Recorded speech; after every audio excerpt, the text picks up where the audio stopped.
Hey, I'm excited to give my workspace a fresh look, and I have chosen golden as a primary color since it complements white and light brown backgrounds well.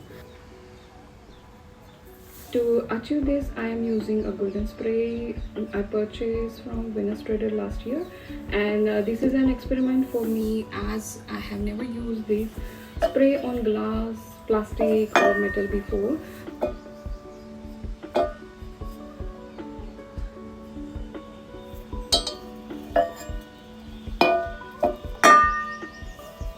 I'm using a plastic container that come with food packaging and a glass jar.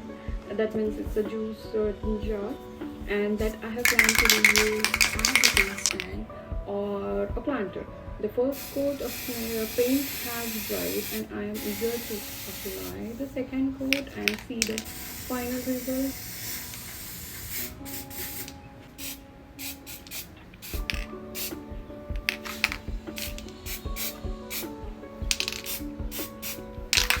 I am thrilled with how this product turned out after 24 hours of drying, and it's ready to use.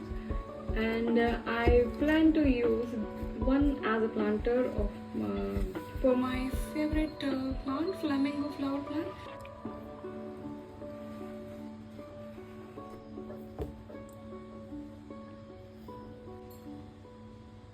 Another one will come a great pen stand, and I am thinking of using a glass jar for some of my favorite pens. The product is easy to use and handle. I highly recommend that spray. Go for it.